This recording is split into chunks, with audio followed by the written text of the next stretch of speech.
Hi, I'm Dana Schwartz, and this is Rise or Die, the official companion podcast for Peacock's original series, Those About to Die. On this podcast, I go behind the scenes with the show's cast and creators to learn how they brought their brutal vision of Rome to life. I talked to acclaimed director and executive producer Roland Emmerich. When I saw the first race, I was like giddy. Actor Ewan Ryan. For an actor, that's a dream, although you do get a lot of sand in your sandals. And so many more. You helped summon those ghosts back onto that stage. Every day when I went to set, I was giggling about what I saw. I think it's going to be a breathtaking thing. People will freak out. Rise or Die launches on July 18th. Watch or listen wherever you get your podcasts. Hi, this is Rob Benedict. And I am Richard Spate. We were both on a little show you might know called Supernatural. It had a pretty good run, 15 seasons, 327 episodes. And though we have seen, of course, every episode many times, we figured, hey, now that we're wrapped, let's watch it all again. And we can't do that alone, so we're inviting the cast and crew that made the show along for the ride. We've got writers, producers, composers, directors, and we'll of course have some actors on as well, including some certain guys that played some certain pretty iconic brothers. It was kind of a little bit of a left field choice in the best way possible. The note from Kripke was, he's great, we love him, but we're looking for like a really intelligent Duchovny type. With 15 seasons to explore, it's going to be the road trip of several lifetimes. So please join us and subscribe to Supernatural Then and Now. Hey! Hello! It's me, Jenny. I squeaked. You did. I did. It's me, Kristen. Great. We're both here, obviously. Okay, fantastic. Holy crap. We're about to take you to New York City for our live taping of Beer Bad at Littlefield in Brooklyn. Yes! We have Autostraddle's senior editor and feminist beer guru, Heather Hogan, BuzzFeed's deputy arts and entertainment editor and Beer Bad nemesis, Louis Peitzman, and professional gay person and co-host of WNYC's Nancy podcast, Kathy 2, all joining us to talk about beer and hating Parker in just a few short moments. Get pumped. Before we get there, here's a few things of note. Yes. First of all, we have a ton of new things happening in the land of Patreon.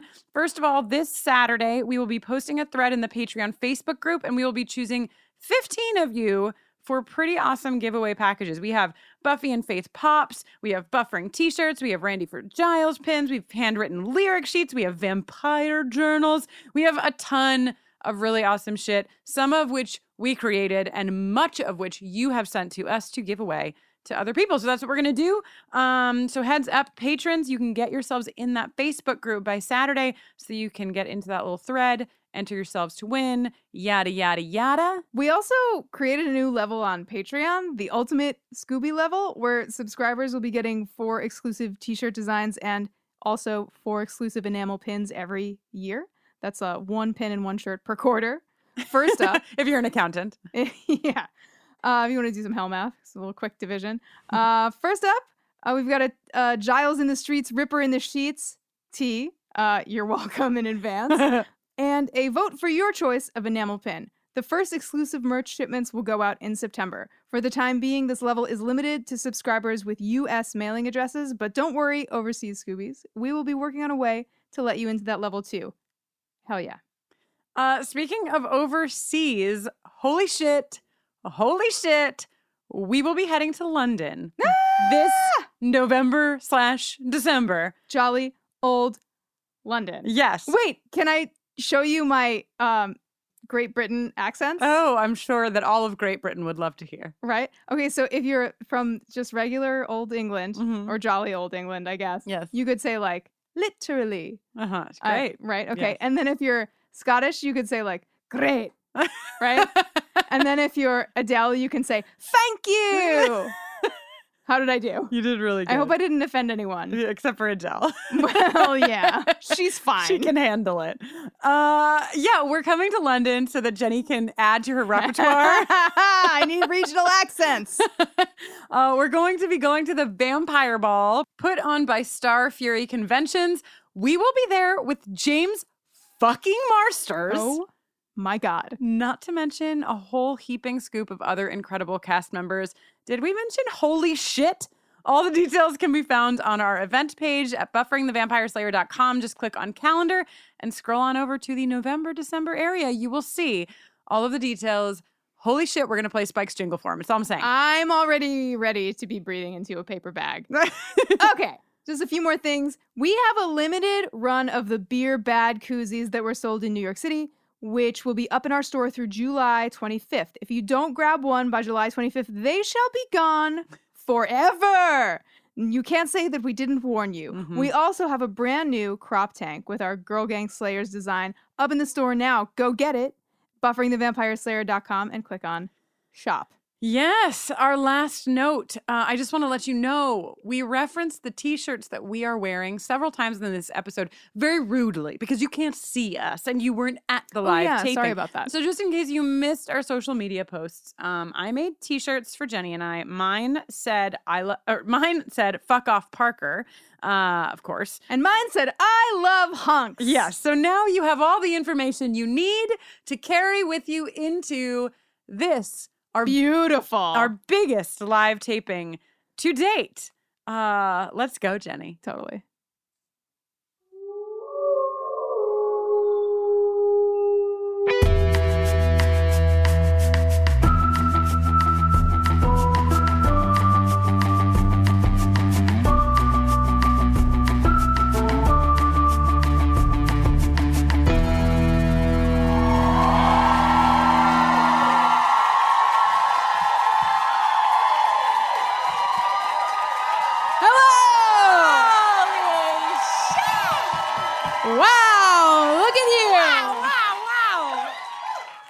Good gravy. There's a lot of you. Yeah, there's a lot of heads. You all have a lot of heads. Do you know that?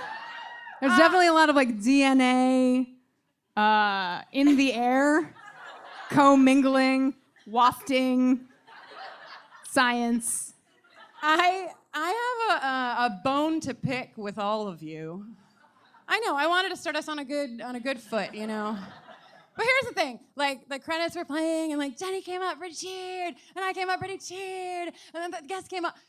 Faith and Buffy were dancing together, and none of you all cheered. So I think for a lot of people, that's a private moment, actually.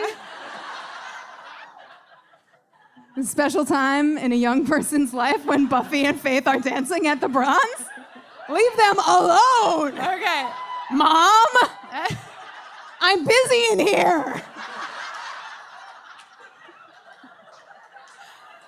Noted. Solid point, Jenny. Yeah. Thank you. I stand corrected. You're all doing beautiful. I didn't mean to interrupt. Wow. Oh, I made us shirts. Great job, Kristen. Originally, Jenny's was gonna say "boys smell nice" from the episode, but I wanted something I could wear every day. Yeah. So yeah. I ironed these decals on just earlier today. Actually using a friend's iron who's in the audience right now. Rachel, thank you for your iron. Oh yeah. Shout out to Rachel's iron. Give it up for Rachel. I actually don't know. It might be a shared Maddie and Rachel iron. That's definitely the most attention that iron's ever gotten. Yeah. So we're really happy to be in New York City. Yes. Yes, we are. Don't tell anyone, but this is our favorite city. Did I speak for you? It's my favorite city. No, it's my favorite city too. Yeah. And you know that we publish this and then people from other places will hear it, right? Yeah. Okay. Oh, God, Philadelphia is going to be fucking pissed. Oh, yeah. Philly, we love you too. You're so close. You're like the 6th borough, right? Uh-huh. No, the audience hated it. They don't like you. Oh, God, I'm digging myself deeper and deeper. But the last time we did a live event, I think was the live event where I was like, what's the lady with the hand glove? What's her name? Yep. Gwendolyn Pope. Yes, there it is. Yeah, that. I compared her to her, Don't do it again. Okay, yeah, you're right. Nobody likes that. Nobody likes it. I always find a way, you know? So Jenny. Kristen. Do you want to talk about an episode of Hello and welcome welcome to Buffering the Vampire Slayer podcast, where we are watching and discussing every episode of Buffy the Vampire Slayer one at a time in chronological order, spoiler-free, even this one. I'm Jenny Owen Youngs. And I'm Kristen Russo, and I don't have my first page of notes, is something I'm realizing now. But hold on, let's see. Let me see. Don't worry, we'll edit this out in post. Yeah, I must be missing a whole... Oh no, these are old notes. What? You printed my old notes, Jenny. But I think I can remember what I say. Let's see. I'm Kristen Russo. Oh, you have my notes on here too? And this week we're talking about season 4, episode 4, Beer Bad. Yeah. Do you all really feel that way? Are you excited about Beer Bad? Okay. Cheer if this is an episode you love. Cheer if this is an episode you despise.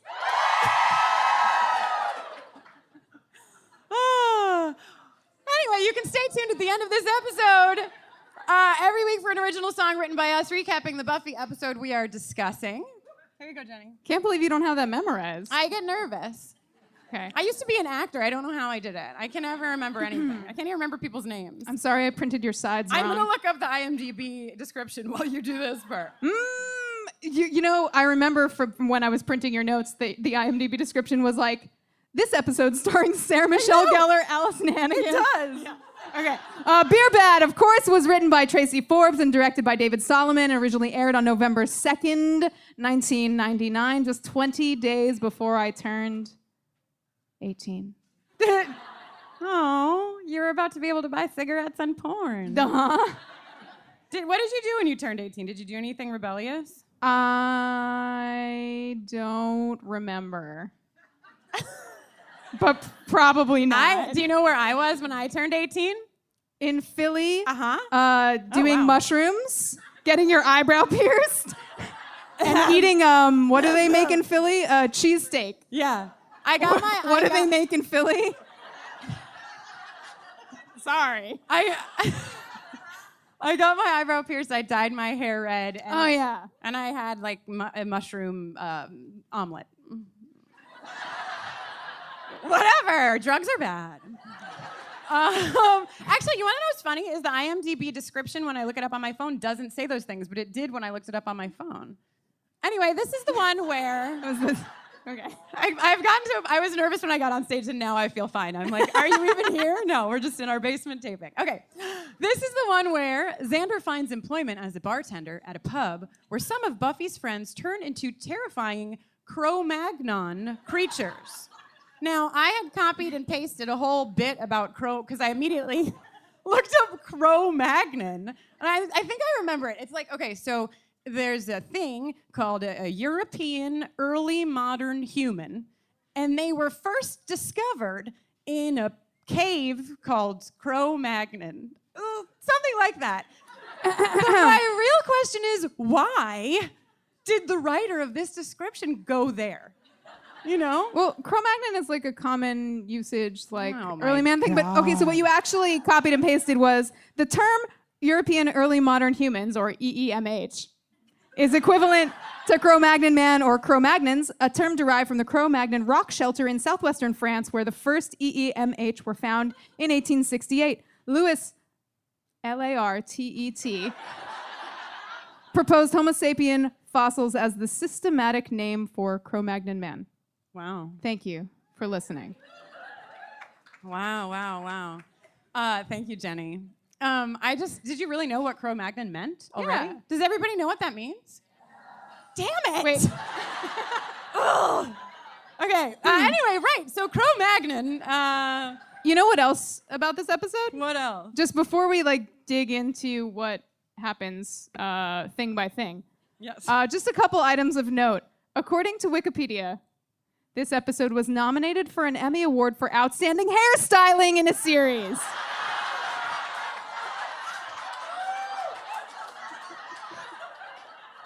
Also, the plot Also, according to Wikipedia, this plot was written with the plan to take advantage of funds from the Office of National Drug Control Policy available to shows that promoted an anti-drug message.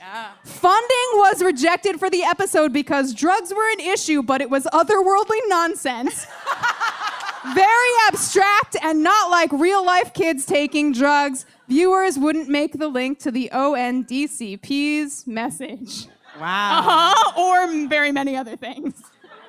I like that. I personally take so much enjoyment at live events because I get to see what you all look like in your like cars when you know something that we're saying, you know? Like you were like, this episode was anti-drugs and everybody who knew was like, yep. Yeah, that. I know that too. Oh, we all get so excited that we know things together, you know? I know, do you know why I heavy side? Because previously on Parker. Because fucking how many times do I have to watch the reel of Parker being the fucking worst over and over again? Somebody came in and saw my shirt and was like, so I guess you're going to talk about Parker, right? Like, yeah, I have plan on it. Because what the fuck with this fucking guy? Sorry for my language, but I'm not. The only other thing that happens in the previously on is a mysterious look between Oz and someone who we learn is named Veruca. What, nobody's just into Veruca? Yeah. I mean, she's gonna swallow the microphone. Like, the microphone. Can we wait until we get there? We'll wait till we gotta talk about it. Just hang on. I have like not good bodily feelings. Yeah, like that. Yeah. Like For that. those of you listening at home, I have my palms open sort of in front of my ribs and I'm moving them up and down in a disgusted, I'm gonna heave, kind of I don't know what to do with myself manner. Yes. Great. Yeah. Great.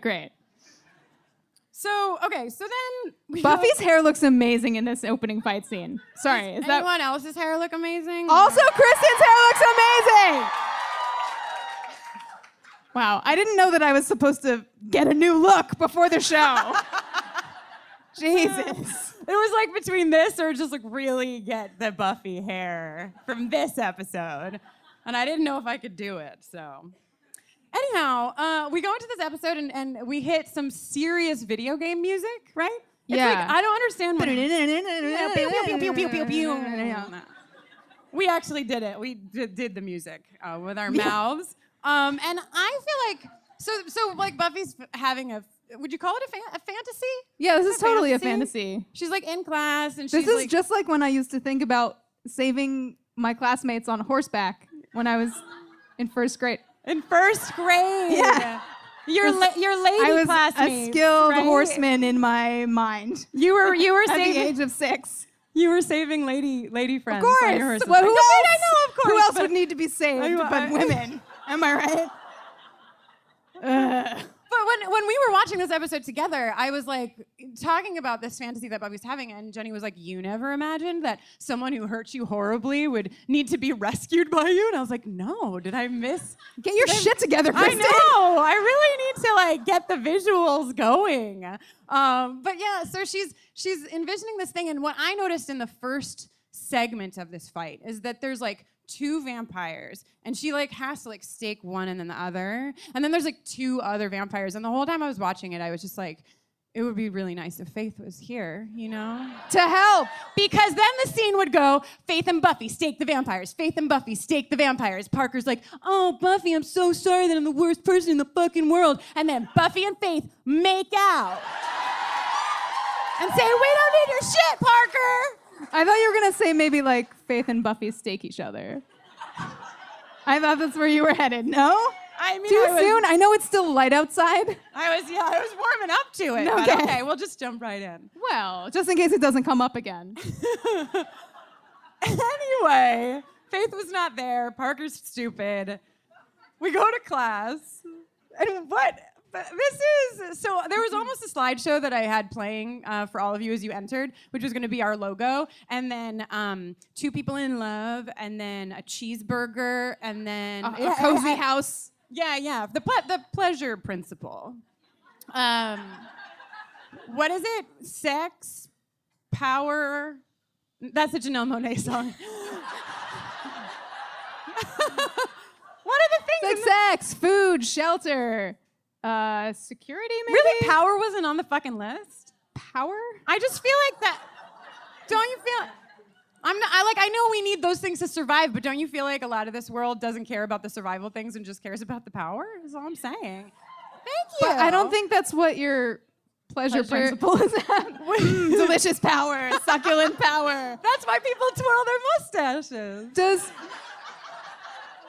Does anybody buy Professor Walsh's teaching a class while Parker makes that much noise in her classroom? No. Is the question.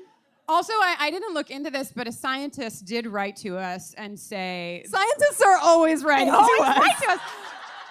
And a scientist was like real pissed off that this was in a science class, that the pleasure principle was included. So I don't even know why it's wrong, but it's wrong, say the scientists. Wait, but it's a psychology class. I know, but they were saying like, I mean, isn't psychology a science? Yeah, but it's like a sexy science. Okay. They're all sexy sciences. Listen, I just want to make sure that this episode makes all of Philadelphia mad and all of the scientists happy. Sorry, Philadelphia, I love Sorry you. for the I'm really Philadelphia carried scientists away. who don't know what to do with themselves after this episode. They're very confused. Okay, right, so you talked about that. My note is, gross Parker. Right. And then, of course, we get the other fantasy, and it's Haagen-Dazs. The revamped. It's not what I meant. It's not what I meant. She just improves upon, she builds upon what she was already working with. And he has a pint of Haagen-Dazs, which was like, I know people... The sexy ice cream of the 90s. Right. That's what I was going to say, is like, I know that we all still eat Haagen-Dazs, but like, Haagen-Dazs was the fucking shit in the 90s. It was like, you could get whatever ice cream, or you could be fancy as fuck and get Haagen-Dazs, you know? Right? It was. Like, we all were like, yes, it was fancy as fuck. Haagen-Dazs. Yeah. Yes. Like, it was for if you had a lot of money. It was like the Giselle of ice cream. Okay, so the opening shot, you found this out, right? Also, according to Wikipedia. Yes. Please. Our main research hub. Don't be mad at us, librarians. But the opening shot when we go to the school in this episode is actually a shot from the first episode, because you can see Buffy. Of season 4. Of the first UC Sunnydale shot, where you can see Buffy walking through the crowd, like in her first... Remember when she was feeling so lost at the beginning of season 4, episode 1? So if you wandering missed through it- campus, collecting flyers. Yeah, so if you missed it, go back and check it out. And then we get Xander. You know, here's the thing about Xander. He's really turning a corner. You know? Yeah. I'm just like... You were all in one area. I know. You had a meetup earlier. There's a Facebook group for people who just like Xander and are coming to a live event. They have to stick together. Yes. He's a real peach in this episode. He is. He's like got his lighter and his fake ID. He's got a I have a couple problems. Oh, I meant to bring a lighter up here. Damn it. Next time. Yeah. I have a couple problems. Yeah. How do you get hired as a bartender with a fake ID? Problem number 1. Problem number 2, that mustache. Problem number 3, why is he carrying a bar rag around already? Like, when he went out and got his own bar rag for practice. And his lighter. He didn't The have a lighter lighter makes either. sense. You BYO lighter to your bartending job, but a bar rag? Also, bar rags are gross. Yeah, but he's practicing. He's so excited about his new job. Also, did you have a fake ID?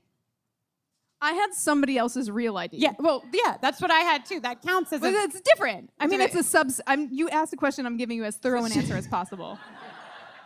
Thank you so much. And I only used it like 3 times.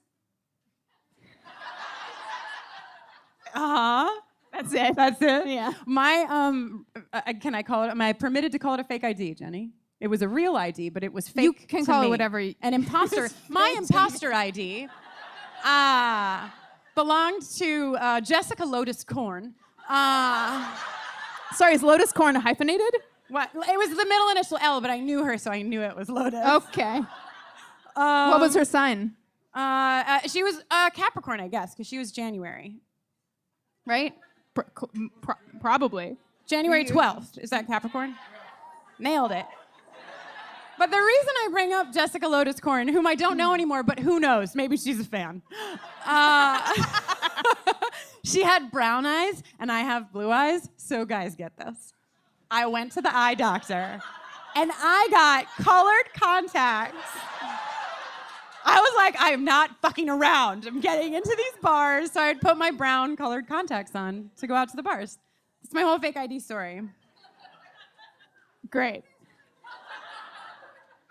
So Buffy is Just like trying to rationalize Parker's trash. Yeah, I don't know. I'm giving her like a pass. She's, her heart's hurting or whatever. But I don't know. I just feel like she should be done with it. But she's not done with it. Not done with her hurt. Done with trying to get back with this. I think. Thank you. Buffy's at a disadvantage comparative to you because you've watched all of these episodes like 3 or 4 times each in a very short span of time. But Buffy, I think, is processing at a reasonable rate for a young woman That's true. who is wounded. Let her have her pain and work through it at her own pace. Thanks. That's true. No, but I hate him too, and I want him to go. Yeah. The only other thing I want to talk about in this scene is, I don't even know how we get here, but, they're talking about, like, men, and they're talking about penises, and Xander says nothing can... Yeah? Xander says nothing can defeat the penis? But, no, I don't even... Whatever. But it's an overdub, so it's like everybody's like da-ba-da-da-ba-da-da-ba-ba-ba-ba, and then it's like no one can defeat the penis. It's like totally. It's loud, and it also sounds like he's in a room with like very slappy, like reverberous walls. It doesn't sound like he's outside. Jenny has sound notes. Man, you needed some sound panels. Okay. Something to absorb that sound. Okay. Anyway, then we go to the pub. The pub. Yes? Are you excited about the pub? I'm excited. Tell me why. A couple things. Xander doesn't know how to bartend. But it's very sweet, and I feel for him. He's in the weeds. That's an industry term. 86 beer. Just no beer. Really? Like, what, are 8 of you waiters?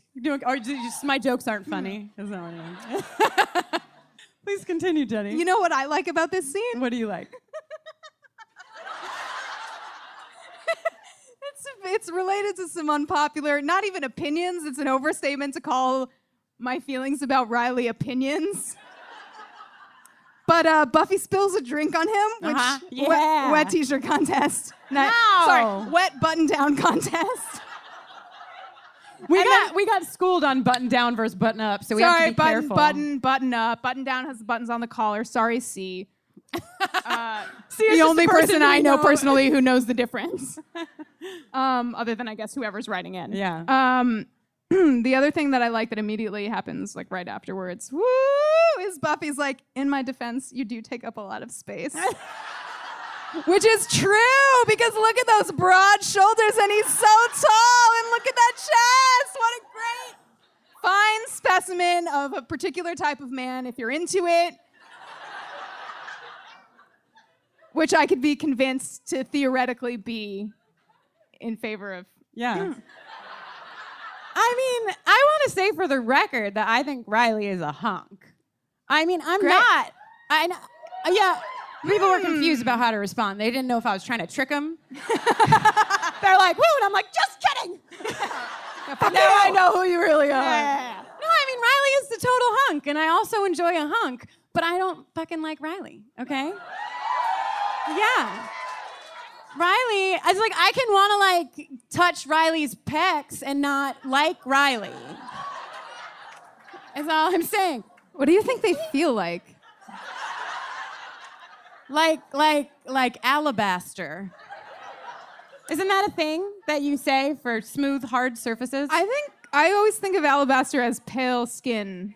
Oh. Alabaster it's is like a color, not a what? text. Marble, like marble.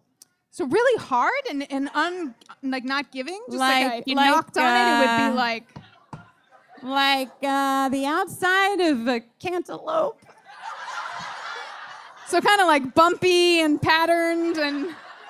Can you tell that We've never touched an a erotic man. novel? I'm like, and then I ran my hands down his cantaloupe pecs.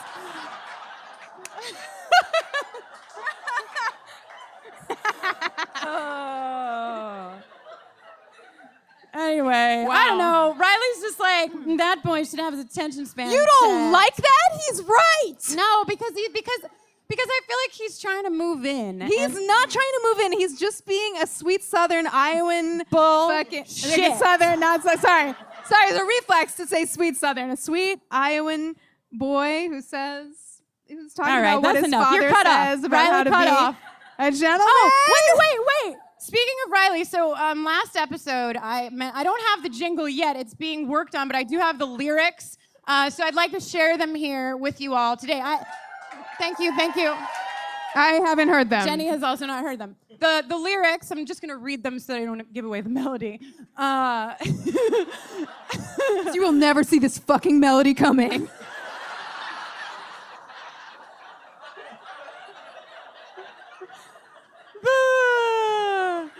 The lyrics are, Riley, you're kind of like cardboard. Your mansplaining is best to be ignored. You see, that rhymes with cardboard. No one cares that you're a damn TA. Go away, Riley, go away. How did I do? How did I do, Jenny? That was so great. Thank you. I mean, I can only imagine how much better it will get with the fucking melody. Riley, you are kind of like cardboard. Your mansplaining's best to be ignored. No one cares you're a TA, so please go away. Poor Riley. No, I think you were cut off. Look, cardboard. Yeah, fuck out. How dare you? No. You're gonna blame cardboard for being cardboard? No, what? Yeah, I don't know. I'm just trying to like. You're not. You're spinning. You're spinning. Yeah. Okay. So Moving right along. anyway, we have more to talk about in this scene, which is that then we go to this girl who's Delta Theta Gamma monster, whatever. Paula, and she's like talking to Xander, and then this fucking dude is like, fuck you, right? Yo, we never get this guy's name, but we should give him a name so we can refer to him specifically throughout. Ted. Chad. Chad or Tad? Chad! It's very, very strong in favor of Chad. I would give it an 87-13 in the room for Chad. Chad it is. This guy is like, given your socioeconomic status, I see a BA dyad where B rejects meh, meh, meh, meh, meh. Also, though, I do want to finish what he says, because he says, we're the future of this country, and you keep the bowl of peanuts full. We're what these girls want. To that, I say, the patriarchy!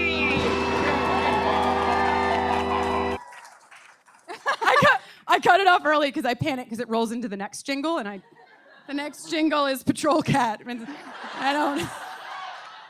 Alphabetical order, I guess. So speaking of dudes who suck, dyads, and beer, we should bring somebody to the stage. She's not a dude who sucks. Just to be very clear. Oh, it's me. It's my turn. Friend of the pod, America's sweetheart, beer enthusiast, Wonder Woman aficionado, the light of my life and the light of yours. Please come to the stage, Heather Hogan.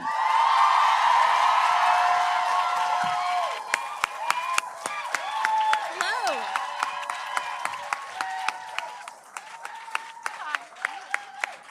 Holy shit, you brought notes. Hello. I did. You brought as many notes as we have. I like when you were like, coming up, a woman who hates men and loves beer. I stood up and then I was like, oh, I hope it's me. Buffering fans are the best people in the world. Accurate. The last time I was on this podcast for Dead Man's Party. Oh, yes. Talked about how I sort of came into Buffy through like Pat and Joyce fan fiction. I've gotten no less than hand-delivered to me 100 Pat and Joyce fan fictions and like really erotic fan art. And I also had at A Camp. I don't know if you know A Camp. It's I work for Autostrada. Kristen runs a queer camp every year. Anyway, my cabin this year, run, I think, collectively. Yes. had a cabin called the Sea Serpents, and they were like sea serpents. They were buffering fandom, and so like our emails were going around, and they were like, so like my main fandoms are like the Marvel Cinematic Universe, Harry Potter, and buffering the Vampire Slayer. Yeah, like not even Buffy, but like specifically buffering the Vampire Slayer. Also, so I just want to tell this brief story about your cabin because so I am the co-director of A Camp, which means like a lot of things, but if you sprain your ankle or clog your toilet, I'm there for you. And somebody sprained their ankle, and she fell out of a tree. Rachel, hey Rachel, is I Rachel know you're here? listening. No, she's a listener. Yes, in the ears of Rachel. So I went with the nurse, and it was really late. It was like 2:30 or 3 in the morning, and we wrapped Rachel's ankle, and then left. And then Heather told me, "Is it okay that I'm outing your whole cabin?" Please do. That everyone in the cabin woke up and was like, "If that happens again, you wake us up." They were like, I was like, I can't believe Kristen Russo was here and nobody woke us up. You're so mad. Which it was very enjoyable. Anyway, Wow. Anyway, hey. Yeah, Beer. So you're here. I'm here. And at A Camp, you do something very special. I do. At A Camp, I run a workshop called Bitches Brew. It is about the feminist history of beer because here's a thing that, yes. Here's the thing. I love beer. My partner, Stacy, who is here, we both love beer. This is Stacy's first buffering episode ever. Oh my God. Hi, Stacy. Welcome, Stacy. So a couple years ago, I was reading a book that was called like The Complete History of Beer. It's like 1,000 pages. And in the first 3 pages, it was like, every culture where beer brewing originated, it was created and maintained by women. And I was like, what? And then I never mentioned another woman for the like 1,000 pages of the book. Patriarchy. Would you like me to play the jingle again? Hold on. My ghost jingle was pretty Hold good. on. Patriarchy. Hold on, let's take it back to the top. The patriarchy. Beautiful. No, I think we need a new version with the Heather Hogan feature. Yeah, so that's what I do at this thing, and yeah, that's all. So how do you feel? Well, how do you feel about this episode? Do you have anything specific this episode? So I just rewatched it this morning, and it wasn't as bad as I remember. And my theory is that number one, even like the worst episodes of Buffy are still better than what's mostly on TV now. And number two, if you kind of watch it out of context and you're not watching Buffy get like better and better, and it's just like you're just watching it, you're like, this is really funny and very stupid. It's pretty stupid. But no, I like had a soft spot for it, and my rewatch this morning. Yeah, I find that watching it back to back many times in a short span of time also softens you to it. By my last viewing, I was like, this is great. This is awesome. I also think drinking softens you too. You guys are a little extra sweary today, actually. Oh, you think it's the? Yeah, I think it's the Black Frost. It's that Black Frost. Oh my God! Let me blow your mind. Can I blow your? Yes, please. What do you call this thing that this beer is in? A koozie. Okay. A what? Is there an Australian person here? What is it called? Stubby holder. Okay, but wait a second. So this morning I was like, told Stacey, I was like, Kristen and Jenny got me a Black Frost koozie, and she was like, I think you mean cozy. And I was like, what? And she was like, yeah, like it keeps your beer cozy. And I was like, no, babe, it's like spelled with like 2 O's, like koozie. And so then I read on Wikipedia, like koozies were originated in Australia. So I texted my Australian friend Crystal, and I said, Crystal, what do you call this? And she sent back the word koozie. And I was like, yes, right. And then 10 minutes later, she was like, and it's pronounced cozy. Really? Fucking why? Though. Right? Beer cozy. It keeps your beer cozy. I mean, it does. My girlfriend is a genius. Where did we go? I don't think you're trying to keep a beer cozy. You're trying to keep a beer frosty. Cozy implies warmth to me. But also, Australia's on the other side of the planet, so there might be like a It's a whole disconnect. other- Anyway, stubby holder's pretty good. Stubby holder is where we're going to land with that. Yeah. Nice. This is like when Kate Leth had us call a beanie a toque. Right. Yeah, we're here. We're going to Canadians all and the Australians. words. Yeah, good job. All right. We're a global podcast. Yes. So can we just talk? Like, can you? I know you can't tell us like everything about women in beer, but No. like, can you? I I feel like what better way to harness the power of beer bad than to like learn a Yes, couple of yes, things about women yes. and beer from you. Let me tell you my favorite feminist beer fact. Okay. And then we're gonna go riot in the streets. Hell yes. So in the Middle Ages, women were in charge of brewing beer, and every family, every age, they drank beer every day. And they drank beer instead of water because water killed them, and beer didn't, right? Because you have to boil water to make beer. And they didn't realize that they were like getting rid of all the bacteria and stuff in water. They didn't realize that they were dying of like dysentery. They just knew that like beer kept them alive. So they were drinking. I get it. Right? Interesting. So they drank beer every day. And then the Black Plague came along and killed like half the population, whatever. Suddenly, there were women who needed to brew beer for families they didn't have, and men who needed to buy beer because their wives were dead. This is sad. Anyway. So anyway, the women who started brewing beer were called alewives. Nice. All right, let me tell you what an alewife looks like. So an alewife, when when she had beer to sell, she would put a broom like out in front of her house. That was like the signal.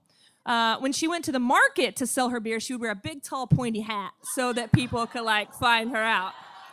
Alewives brewed their beer in these like giant cauldrons. And they were notorious for keeping a lot of cats around to keep like the mice away from their grains. So basically, Professor McGonagall.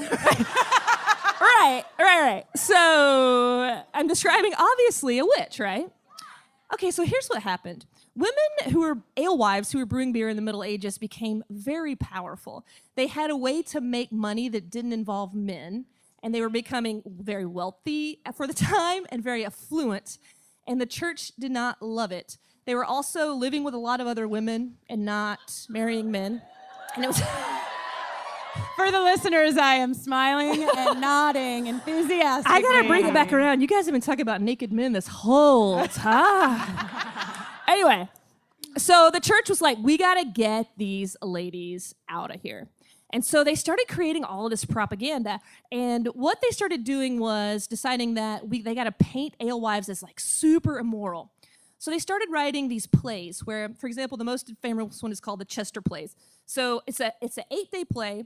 At the beginning on the first day, super fun. Every profession that's immoral, according to the Bible, plus alewives, they all go to hell. So it's like tax collectors, pawn shop owners, women who serve beer. And then over the next 7 days, Jesus goes into hell and he gets all of these people out, like one by one. He like brings out the tax collector. He brings out like the pawn shop owner. And then at the end, at the very last day, he goes in and he's like, I'm gonna leave this bitch here. And he leaves the alewife in hell. What? He goes with everybody back. And that's how the fucking play ends. Wow. And it was very well received. People loved it. Wow. They loved it. So then the church started creating these sculptures of women sort of like holding a mug of beer, riding piggyback on a demon into like the flames of hell. Hot. It sounds hot. Oh, I know what our next t-shirt is. Yes. And drawing these women sort of in these compromising positions with demons and with like beer all over the place in hell and like the hottest places in hell. To this day in Europe, the profession most depicted as like hellbound in churches all across Europe is alewives. Wow. To this very day, more than any other profession. That was a great marketing campaign. That's a great, yeah. You know, they got to give them credit for that. So anyway, when the Salem witch era, the witch trials came along, pretty soon after this whole thing started, the church was like, how are we going to depict these witches so that people know what they look like? And they were like, oh man, alewives. We know exactly what people hate. And so the propaganda sort of became what we know as modern day witches were really just alewives who had kept who had like kept their families alive and served the beer, and then the church just pushed them out. Patriarchy.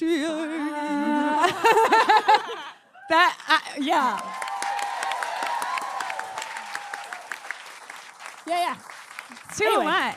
There's a lot of amazing stuff about women in beer history too, and then a lot of more infuriating stuff. But that's one of my favorite stories. It's a great story. I mean, it's a horrible story. Yeah. But it's a great, what? I think Right, most so of like us when are like, you see Professor McGonagall and like little children, like these little girls dressed as witches on Halloween, you're like, alewife. If you dress up your kid as a witch for Halloween, please give them a couple of mugs of beer. Yes. I thought you were gonna say your cat, and I was like, that's right. And If you your dress cat. up your cat as a witch for Halloween. Holy shit, Heather Hogan. Yes. God. Yeah. I love you. I love you. Thank Thank you for having me. Thank you for being here. Is there anything else that you want to say about this episode? I mean, you've really. Oh my gosh, is that your packet? These are my. I've written more on my notes for this podcast about women in beer than that entire 1,000-page book about the history of beer. I also want to just put a pin in this. I would like to see some of the erotic Pat and Joyce fan art. Thank you. Would that be poise? Is there a picture in that? I was going to show you the picture of, you can put it on your site. It's of the piggyback demon going in. Hell yeah. Here she is. She's piggy. See there? She's wow. I've just noticed that she's naked for the first time. She is. She's naked and piggyback on a demon. Piggyback on the demon. And she looks like she's having a blast. All right, so I guess the only thing I want to say is Chad.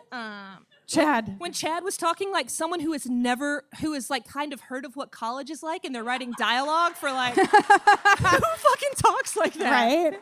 Anyway, when Chad says, had the earliest morality developed under the influence of beer? And I'm like, motherfucker, it did. A. And B, it was like assholes like you. They were pushing amazing women out of it, Chad. Yeah. Fuck you, Chad. Fuck you, Chad. I'm gonna have a line of shirts. It'll be fuck off Parker, fuck you, Chad, go away, Riley. Chad is like the most evergreen. Yeah, you don't have to be a fan of anything to get fuck you, Chad. Everyone's just like, fuck that guy. Oh my God, I'm so sorry if you're here and your name is Chad. Me too. I don't, in my profession, I'm not often thinking about the feelings of men, and I am very sorry. Yeah. Oh, yeah. Heather Hogan, Yes. you are the best. I mean, you all know Heather Hogan at this point, but God damn it, go find everything she's ever done because she is a genius on earth. Yeah, thank you both.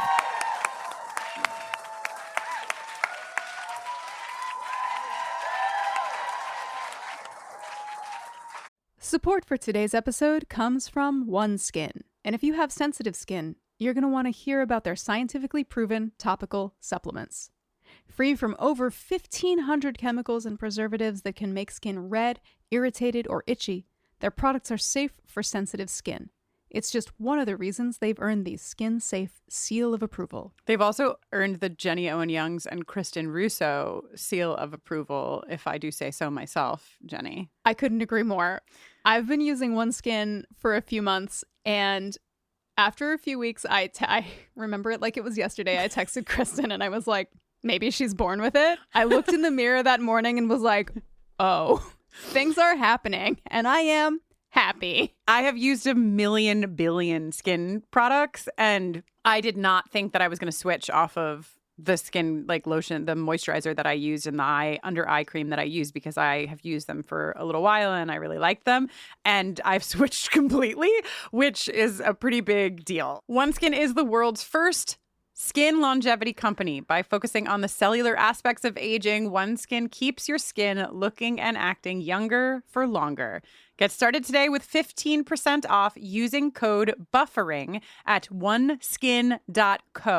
That's 15% off at oneskin.co with code BUFFERING. After you purchase, they'll ask you where you heard about them, and if you can, please tell them that we sent you.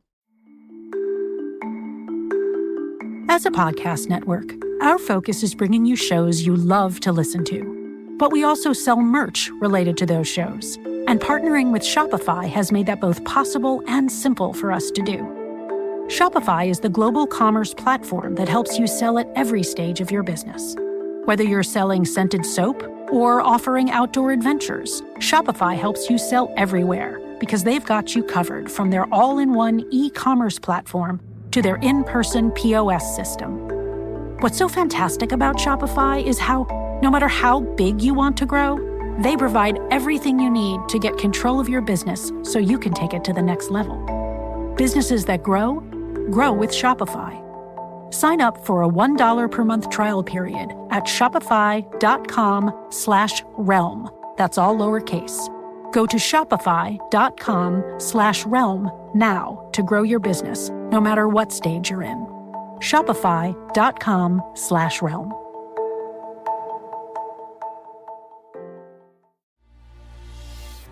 Hello, I'm Simon Jack. And I'm Zing Sing. And together we host Good Bad Billionaire, the podcast exploring the minds, the motives, and the money of some of the world's richest individuals. Every episode, we pick a billionaire and we find out how they made their money. And then we judge them. Are they good, bad, or just another billionaire? Good Bad Billionaire from the BBC World Service. Listen now wherever you get your BBC podcasts.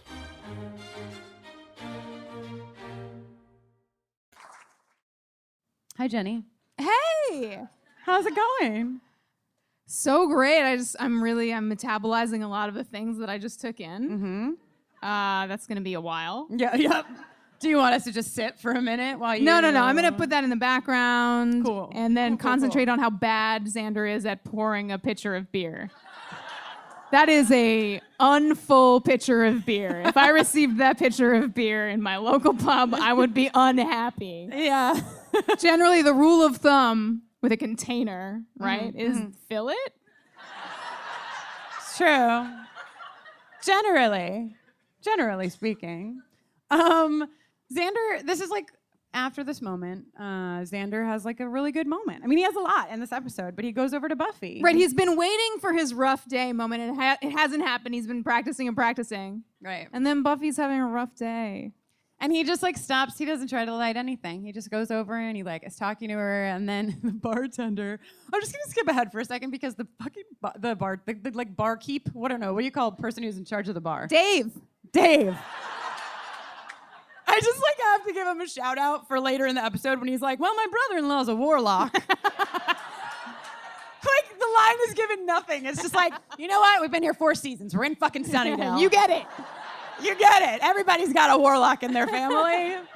Somebody. But yeah, Xander's just like really comforting to Buffy, and it's really nice for the moment that he has. I will say later, I'm skipping again, but later, one of my favorite characters in the entire episode is the girl with the tiny. There are a lot of tiny bangs in this episode, actually. So there's a dark-haired tiny bang, and she's like, "Boy, am I having a rough day." I just really feel like the actress like knocked it right out of the park, you know? Yeah, it also was like so perfectly placed. I mean, there are a lot of things about this episode that are like, I know. But the setup for that moment, like you think that Buffy is the payoff, but kind of that girl is the payoff of the rough day warm up, and she nails it. She nails it. So anyhow, then these four dudes are like, "You should be covered in men." Okay, gross. But listen, no, yeah. I had the instinct to take the mic out of the thing just so I could drop it on the table disgustedly. And it's a different kind of mic drop. Disgust, yes. Don't take it out on the microphone. Okay. Yeah, these guys are not. I mean, right. They're like Thomas Aquinas, blah, blah, blah. Thomas Aquinas is a thing that happens in the episode. Thank you. Only one of them is like, well, Thomas Aquinas, and the other 3 have very clearly heard enough about Thomas Aquinas literally every night at the pub. Right. It's all they talk about. But before we get into like the deep conversation with these 4 men, I went through so many words in my head before I just settled on men. We go to the fucking bronze. And you wanted to talk about this scene, Jenny. You wanted to talk about...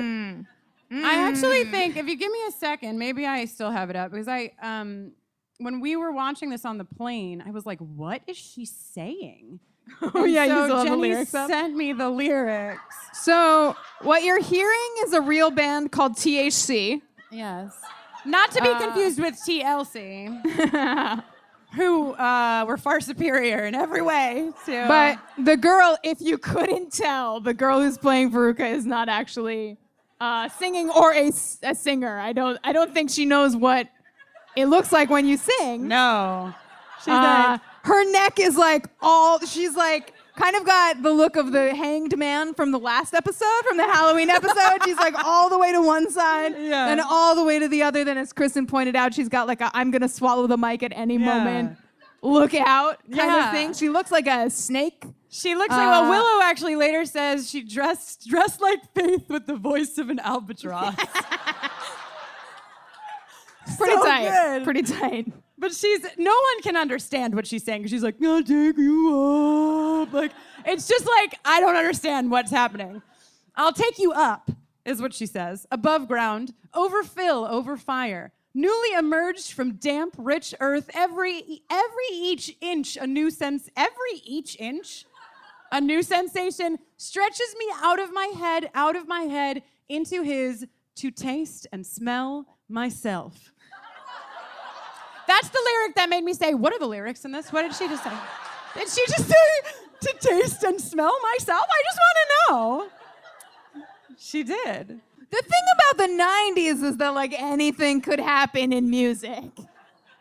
Songs could just be whatever. Yeah, no, it's true. It's true. And in the 90s, like, I feel like I probably would have had different feelings. I think you probably would have loved that song. I probably would have loved it. I probably would have been. You would have been like, wow. have you heard this? Listen to my mix that I just burned. Yeah, I guess we were burning mixes about now. And it was like real cool. Like, I burned this CD. It's not a cassette. So. You were like, power achieved. Now all I need is shelter, food, and sex.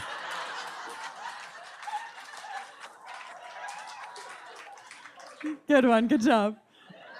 So this scene is an important scene because some weird is happening and we don't know what. Willow is really sad because Oz has been kind of distant. Yeah, he's acting a freak. He's acting a freak, and he really is acting a freak. Like, he's acting not his Decidedly Oz. on Oz. Yeah, decidedly on Oz. I just looked to see what my other note was in the scene, and it's just, OMG, these lyrics. We already covered that.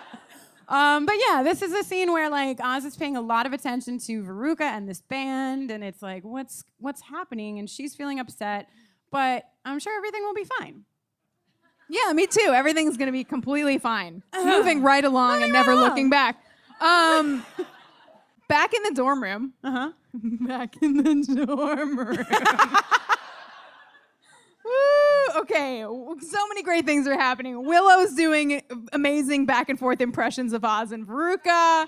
So great. She says the dress is like Faith, voice like an albatross thing. Buffy is watching a Luscious Jackson music video for the song Ladyfingers, speaking of Faith. Yeah, good one.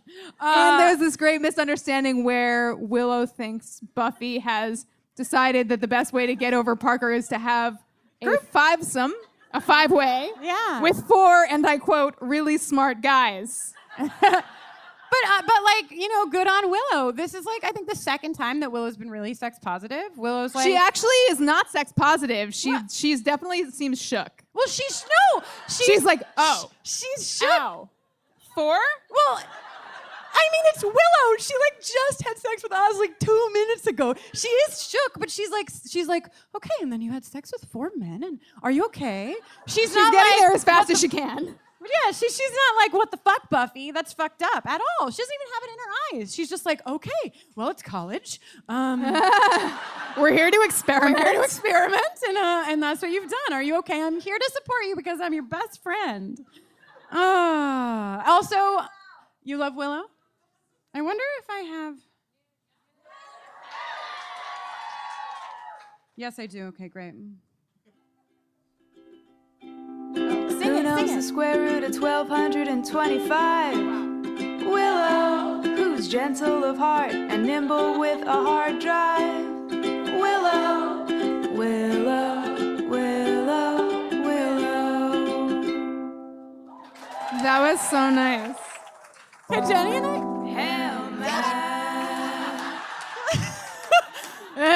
I knew I would forget at least one time. Let's get back to beer, which is foamy. I want to say it and is comforting. Foamy. I want to give a shout out to Buffy's butterfly pajamas in this scene. Yes, and I'll also just make a note that her hair has already gotten a slight wave. From the beer? From the beer. Then we go to class. Buffy is like, we think at this point Buffy's just super hungover. She's like, she read the reading. And then she does something that I have thought about doing every day of my goddamn life. / have done to me because you felt like you could. Sure. But I mean like strangers. Like I am a human who has to like tell myself, do not take a fry off that woman's plate. Don't. It's not. She won't think it's funny. And then I'm like, but maybe she will. And then I'll get a fry. I just felt very seen in this moment. Cool, great. Anyway, then we learn that the beer is bad. There's like we learn that the beer is bad. We get a nice long look. We get like almost like an erotic sort of slow pan across the Magic Rainbow Chem set for warlocking beer. So someone in our live watch, we recently did a live watch of Beer Bad, and someone in our live watch called it Breaking Buffy. Which I thought was pretty good. So yeah, the beer is bad, the beer is poisoned, then I get my favorite girl. We also get the GIF. We love to talk about GIFs, but the next scene in the pub opens with the beer being poured and Buffy like down on the table. You know what I'm talking about. Foamy, yes. And then we get a beautiful scene where everybody just sits around the table and says, "You stupid." No, you stupid. True. And I know that someone who is here, works for BuzzFeed and made a list of ranking all of the Buffy episodes from best to worst, and ranked this episode at the bottom of the list, the last one, the very last one. And so I think that at this point in the dialogue, Louis Peitzman might have a thing to say.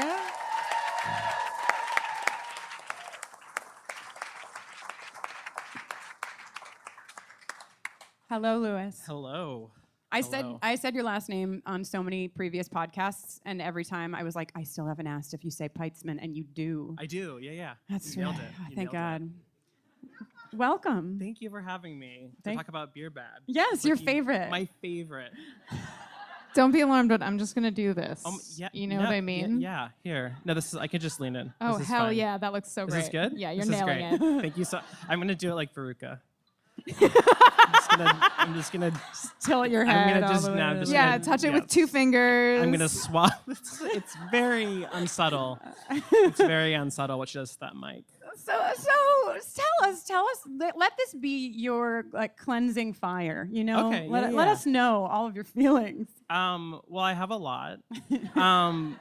Actually, watching it again, I do agree it was like not as bad as I remember it being. I think because I had in my mind it was just like the worst possible episode. Right. And I now know that's actually where the wild things are, but I won't skip ahead to like what that is. I see. No spoilers, but like I realize same writer though. Sorry that writer. Yikes.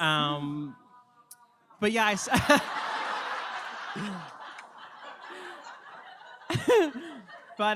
I mean it's still pretty bad. It's pretty bad. Yeah. It's not great. It's not the best dialogue. It's not necessarily the best plot. What I love watching it again is like how intellectually superior these college kids are, and they go to UC Sunnydale, which is not like that great a school, right? Like, I don't want to sound condescending. I just mean like I went to a UC and it was great, but it's not like they're talking like they go to right, like an Ivy League, and they don't. So relax. But is it? But I feel like that could be a thing, like if you didn't get into the Ivy League, they're trying. They're like very insecure about it, yeah. and they're having this like intellectual dick measuring contest. Yes, they really absolutely. Are. The patriarchy. I also really enjoyed the Parker stuff, which I thought might be controversial. But wait, like explain. Yeah, tell us. So you love Parker. Parker's your favorite character. Parker's your favorite character. Well, it's a tie between Parker and Veruca. So. No, I think watching it again, I was just thinking how like there's not a lot of like casual sex on Buffy, right? And I really appreciate that this like delves into the reality of like a casual college hookup. It's very realistic to me. Yeah, like, all of it. He's a dick in like such a specific way that I know who that guy is. Yes, I think many of us do. Right? I definitely like had a freshman year like fling with that guy several times, several versions. Oh, so like not Of like that guy. you didn't go back to that guy. No, I did, Just- but then like and then there were others. Just to be thorough. Cool. Just to make sure. The part that I relate the part that I relate to most is when she's talking about how he has intimacy issues because his dad died, and like like I will just keep making excuses for monsters forever. Yeah. Because they're sad inside and they need our support. And our bodies, and we just have to keep doing it. It keep is, trying. yeah, and like right, and I give Buffy a hard time for it, but I get it. It's you want to. She's never had. I mean, she had this like epic romance, and doesn't get that like most guys aren't like Angel. 243 just And, returned like- fresh back from a hell dimension. Right. Like they have that level of baggage, but they don't have that like. It's unearned. They don't have that like romantic. Like he's just such a it's a sweeping epic romance, and you don't have that with the first guy you sleep with in college. Right. Typically. I don't know. Anybody in here? Yep, nope, not a one. Not a one. But I also really appreciate that. I think like what Willow does is like so noble that she like, to skip ahead a little bit, Yeah, her please. her intervention, but also I would hate if any friend ever did that. I think it's like so out of line. It's like very well intentioned, and I think it's like it shows her character, Right. But also it's fucked up and really embarrassing. But you know what? Here's how I feel about that. Because like, yes, it is, but it's also one of those things that 10 years later, because they're still going to be friends, that's like, oh man, you were the fucking best. It's like, it might not be cool right now, but when you realize how the world works, you're like, fuck yeah, Willow. Yeah, it's definitely not cool right now. It also just doesn't. Is the thing. But like, kudos to Parker for like trying to sleep with Willow. He went for it, and I think that's like there's something really admirable about it. No. I'm shaking my head. People listening, I'm shaking my head. No. Kudos to Parker is a banned phrase from this podcast. He had like maybe like half a good point somewhere in there. He did, He had his point about that you should be able to like have sex with people without having to like establish you're going to be together forever. Yes. That sometimes it's just sex. You should not manipulate people into sleeping with you with the potential of like a relationship, certainly. Right. But I think that his point about like you can have sex and like not have it be forever. Yeah. Immortal. I don't know. Is Every is person I've valid. had sex with, I've stayed with forever. Me too. Me too. It gets very crowded. But like, that's the way it works. That's the way it works. That's the only way to do it. I mean, once with you're, rent in New bonded. York, yeah. Yeah. We split it 67 ways, and it's just like really. I don't know if the number was too high or too low. I'm not gonna think about it. I like secretly hoped that you had a list and that was your actual number, but we wouldn't know. I definitely lost count in college, but we're not talking about me. We're talking about. We're talking Buffy, about Parker. And Parker. Yeah. I looked up the actor who plays Parker, and he's aged very well. He looks great. He looks really good. Whatever. Fuck that guy. No, I mean. But maybe he's grown as a person. Okay, but here's the thing about Parker that I'm gonna say that is gonna get me in trouble. Oh god, this is so bad. It's not that bad. I'm like, it's not that bad. There's something about like Parker knows he's a douchebag. Riley thinks he's a really nice guy, and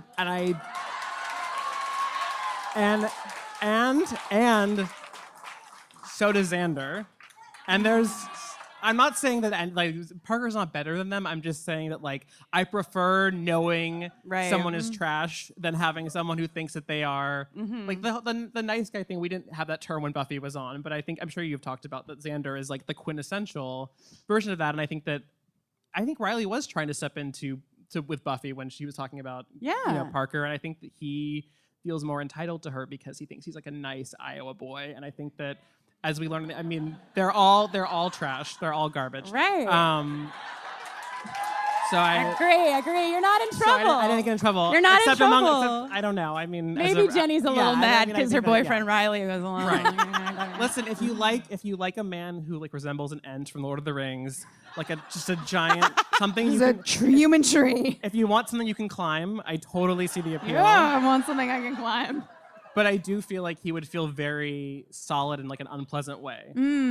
So like closer to my marble. No, exactly. Like that's the vampires in Twilight. The other, there's also a vampire series. They feel like cold and like hard to the touch. Right. And it's like sparkly. it's the least sexy thing. That's like it's like the idea of cuddling with that is so unappealing. Right, but like not to yuck anyone's yum if you're into if hard you're stone into humans chest. made If you're of into that. Cold marble. right. But I feel like I absolutely never. I see what you're saying about Parker. I would like to call that the Dorito theory. Because that's how I feel about Doritos. Doritos are like, I'm made of chemicals and I'm delicious. And I'm like, you know what? That's fucking the great. taste of MSG, when you bite into a Dorito and you get that MSG Yes. hit right away. And you know what you're doing. As opposed to like eating an apple and you find out later it's also made of chemicals. What the fuck? I will say, not that anyone asked, that I think that Riley is better in bed than Parker. I think Parker is a more selfish lover. Ah, yes. That's okay, yeah. But Xander's worse than both of them. I'm not. This is like my personal fanfic. It's not based on anything.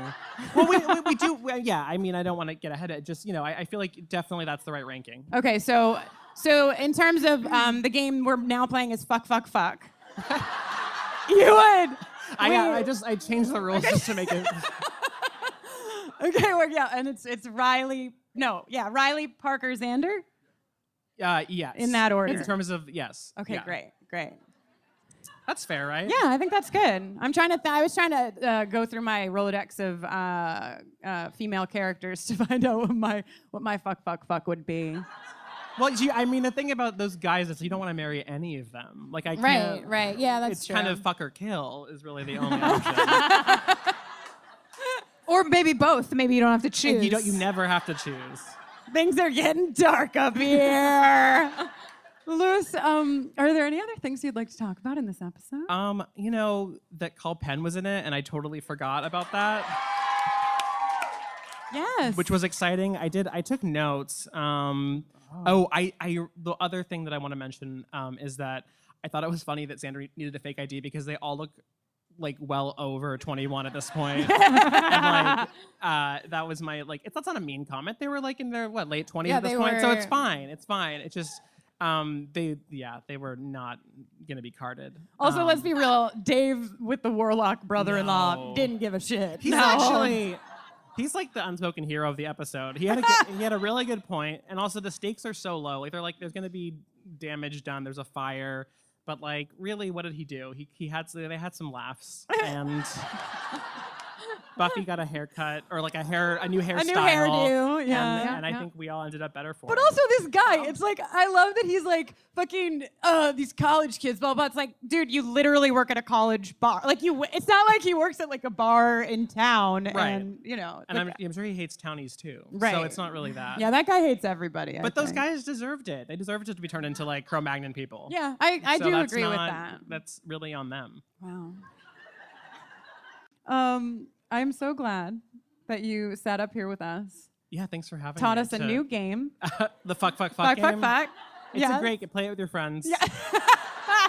There's no wrong answer. I think there's a lot of queer people in the audience, which means we all do. That's what we do, right? Yeah. Yep. Anyway, on that note, thank you so much. Thank you. Give it up for Louis Peitzman.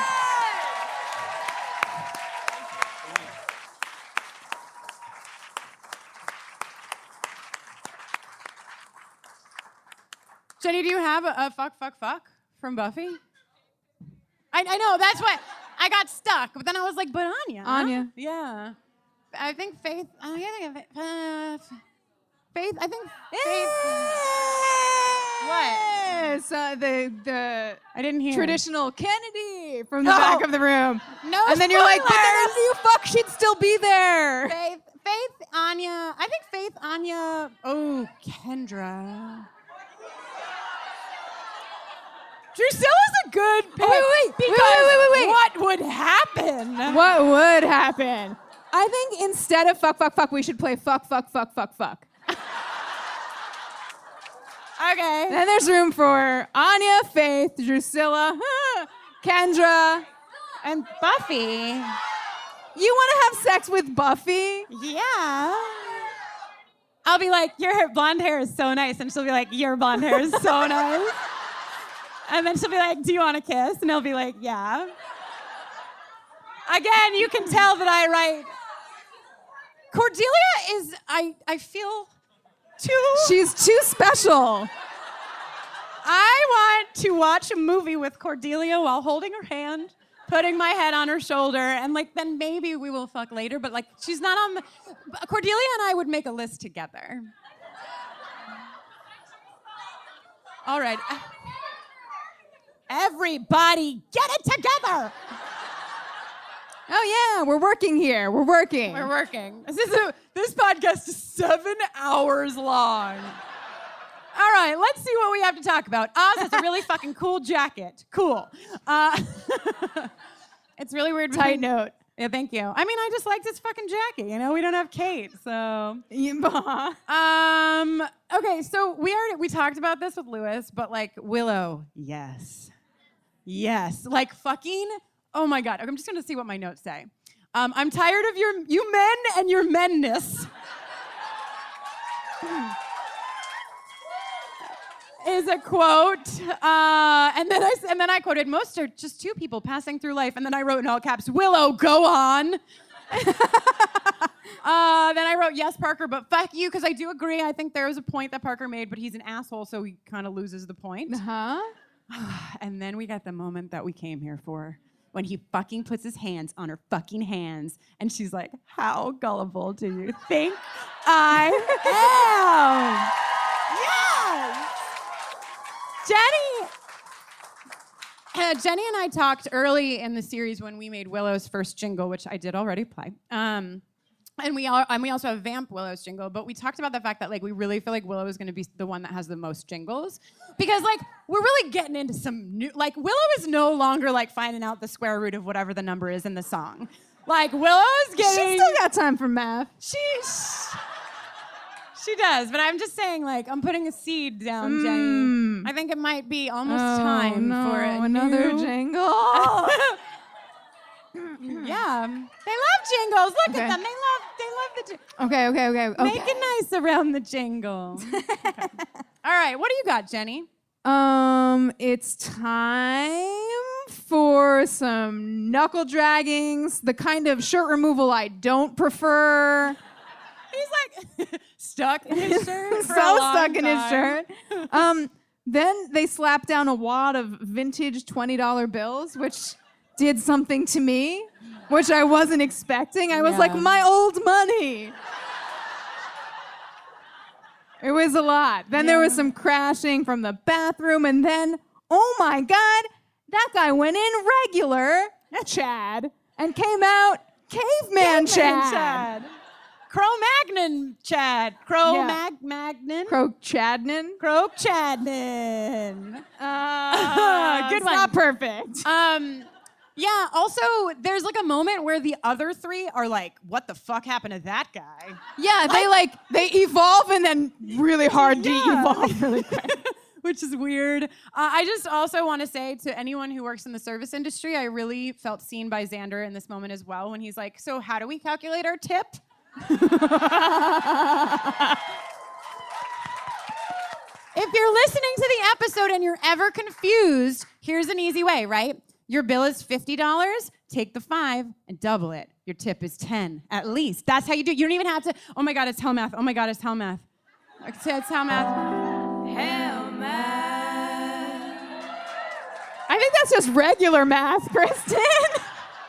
I think I was thinking about my first job waiting tables at TGI Fridays, which makes it hell math, you know? No, literally, like people. Wow. What was cool about TGI Fridays back in the day was that they would let us run after people. Because I would have people that would, like, the bill would be $43.20 and they would leave $44.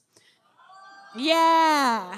Right? And I would go running after them and I'd be like, do you know how much I make an hour? $3.20. Do you know how I make my money? With tips. Do you know what you left me? 80. I don't remember what the math I said was. Something cents. And sometimes they would give me more money, and usually they would be like, fuck off. And they would like, so tip your waiters and your bartenders and all of your people.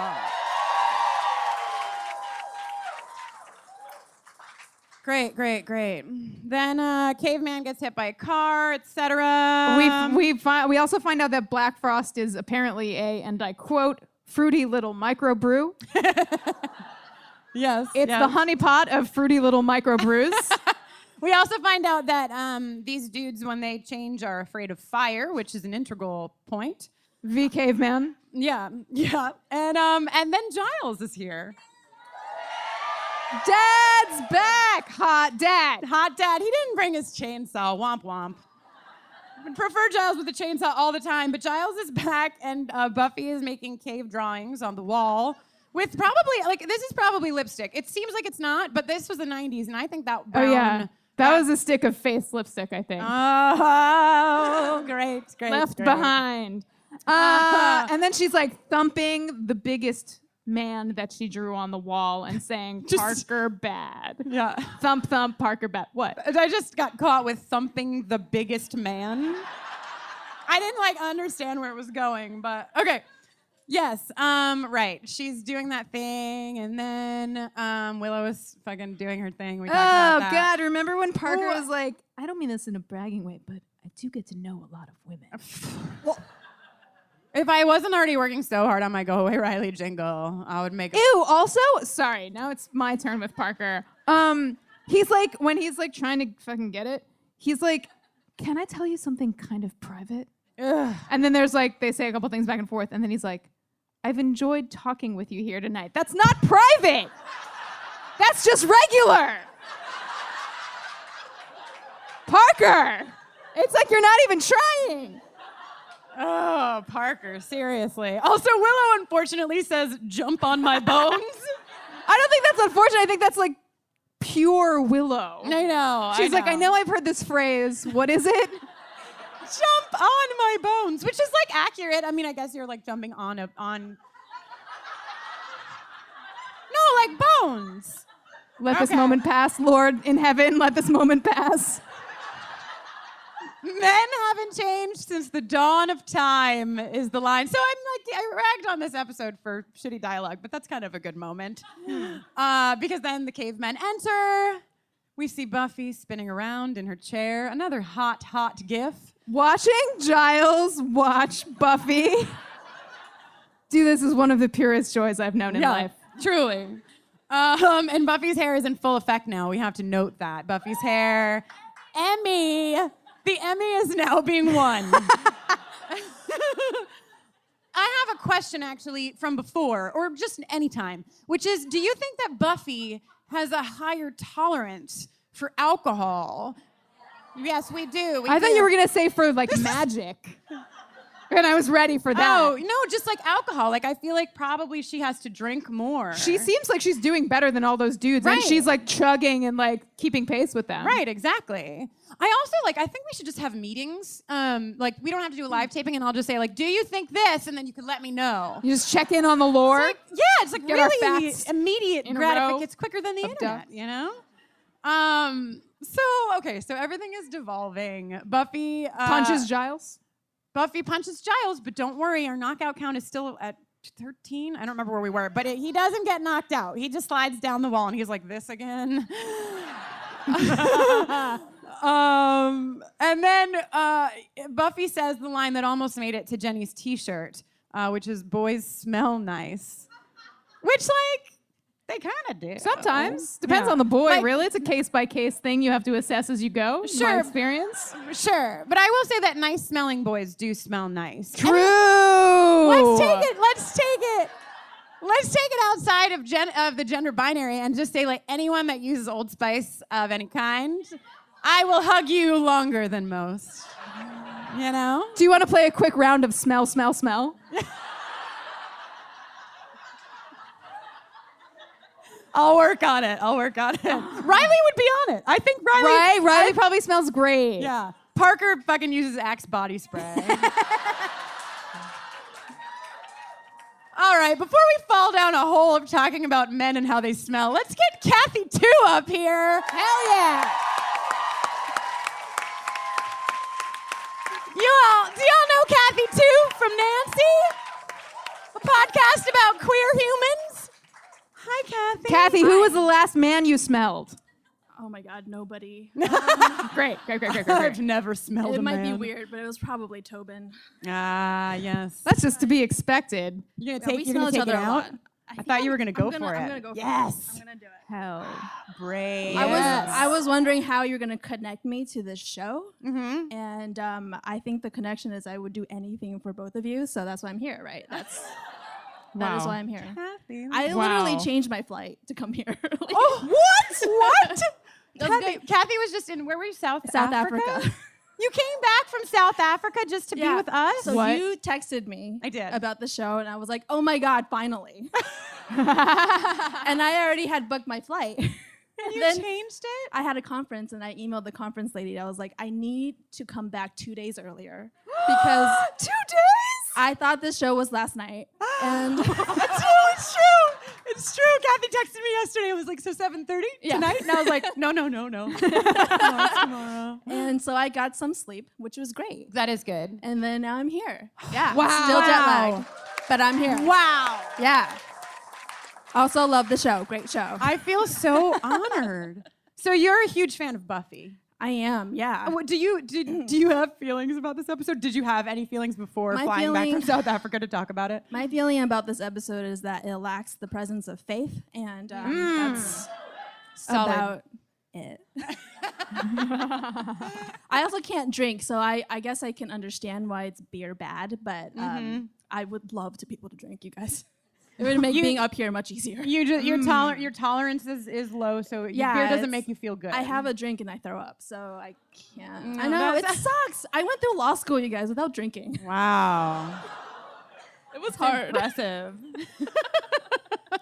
I'm sorry that you can't partake in beer, but I am glad that you did not have a beer because this interview would have gone a lot differently. Yeah. Although, we haven't yet had anyone throw up while talking to us. Do you want that? I mean, I would do anything for you guys. It would be an event.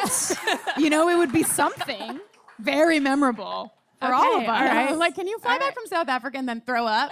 I mean, I feel like we've touched on a lot of points, but you talk. I mean, I feel like the reason you miss Faith perhaps is because like what you do for a living is similar to what I do for a living. You're a professional queer person. Yeah. Yes. So do you want to talk about some of your queer feelings in Buffy? Again, I will remind you that this is a spoiler-free podcast. Jenny once spoiled Jenny Calendar's death live right here. Not right here, but whoo! Yeah, let it go! The Jerry Springers! I have one thing to say about Parker, Yes. which is the actor. Didn't he? Okay, in another seminal teenage series, Dawson's Creek. Yes.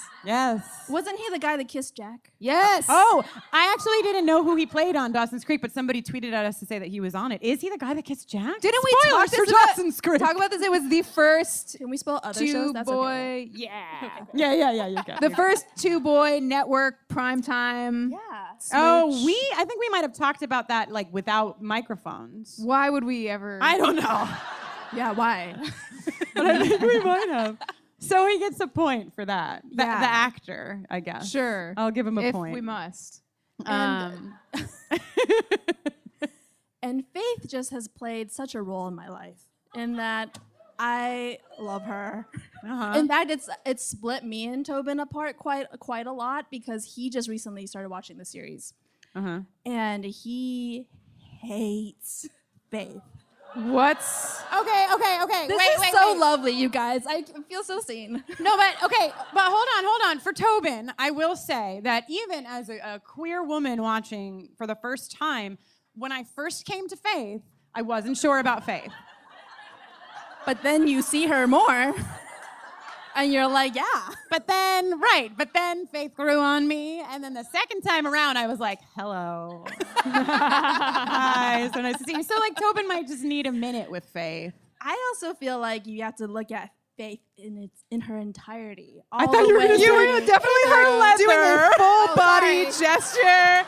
You know, with her boob window shirt and her leather pants. That too. And I was like, yes, you do have to look at her in her leather to really understand. Should I put her on my show? Is that a thing that should happen? Wait, Eliza? Are you saying, or should you put Eliza on your always, show? yes. Can I be on that one? Yes. I want that one.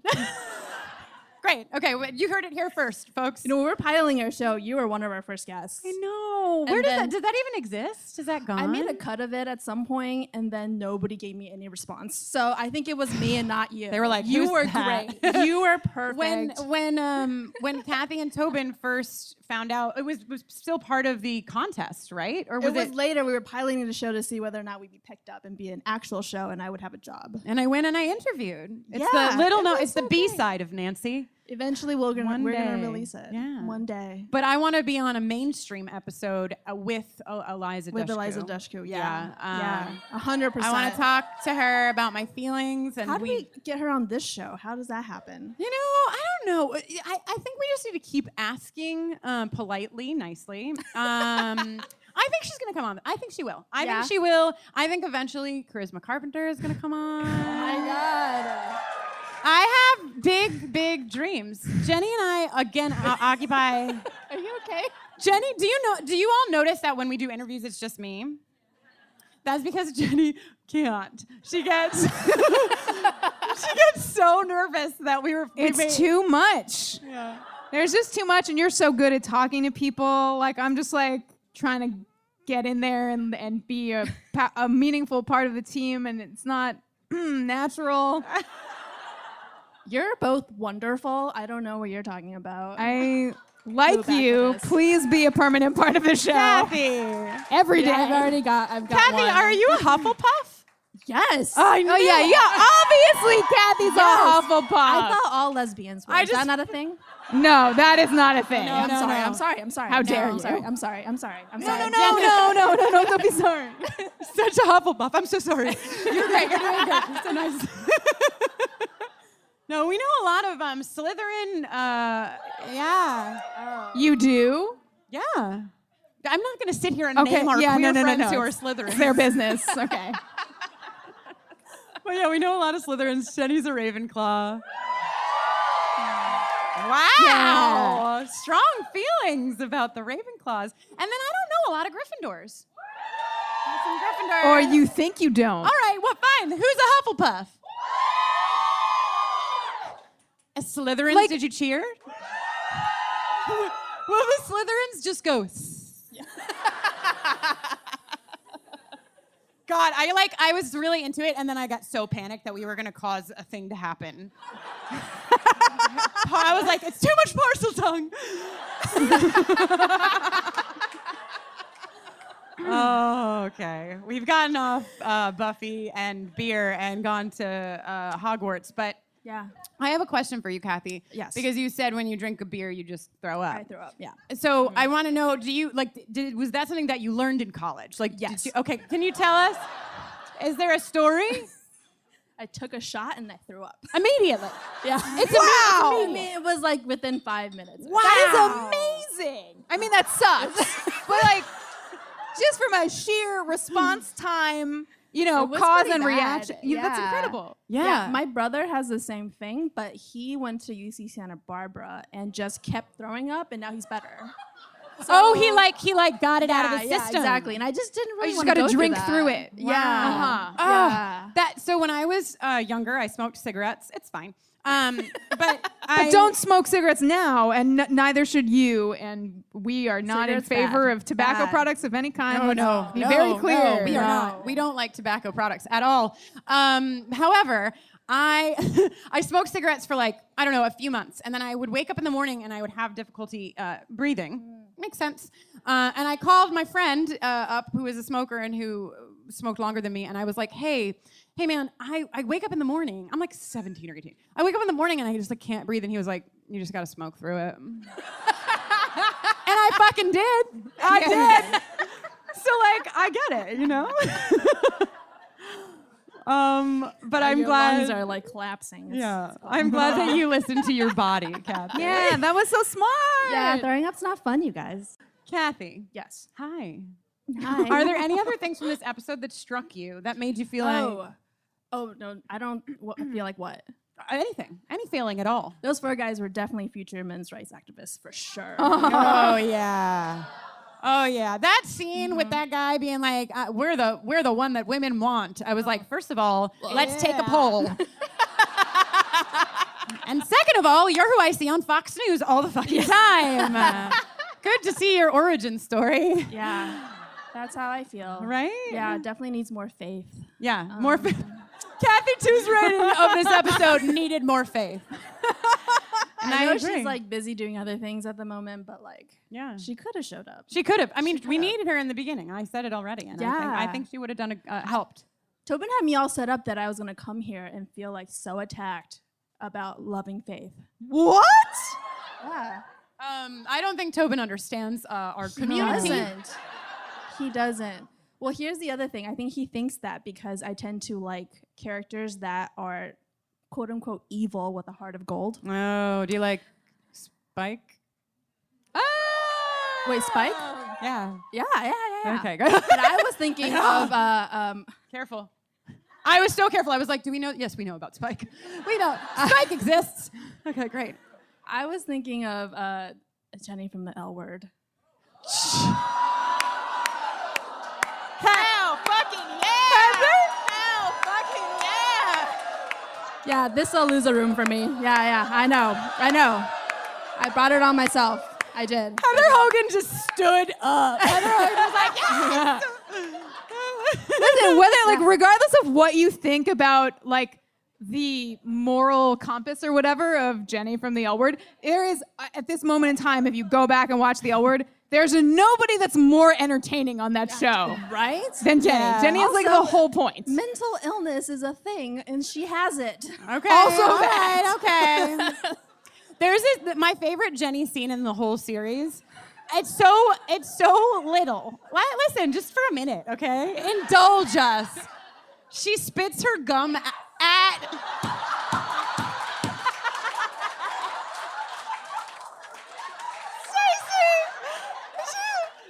She spits her gum at Shane, and it's amazing and beautiful. And I was here for it, and so were you. Thank you so much. I think I have a moment like that too. There's an episode where they're somebody's wrestling with oil. Or something. Yeah. And then I think one of them It's asks, like her lover Cindy, isn't it? Aren't they? Don Denbo and her lover Cindy. and then they were like, "You want to join us?" And she's like, "Nah, I'm good." I love that. I made that into a gift for myself. Just for you. Just for you I to was look like, at. I'm good. Because you're newly watching the L Word, right? Are you I done? did. I just finished. You Yeah, finished. Wow, finished. congratulations. For the show. It was Welcome to the quite other a side of journey. that line. Yeah. Now I'm trying to convince my girlfriend to watch it. Wow. So- Kathy, I have to say that I'm bringing you up here as the host of a queer podcast and a queer professional. I think you've really done your duties. Brought us around the faith. Check. The L Word, check. Hogwarts houses, check. You know? What else do I Do you have need any from me? astrology information you want? No, What's your sign? Libra. A Libra. Always looking for a balance. Jenny, what's your sign? Well, I'm a Sagittarius, but I have a Libra moon. I don't know what that means. So it's just like next in line. Wait. I think I have a Virgo moon. Is that a thing? 3 people have a Virgo moon.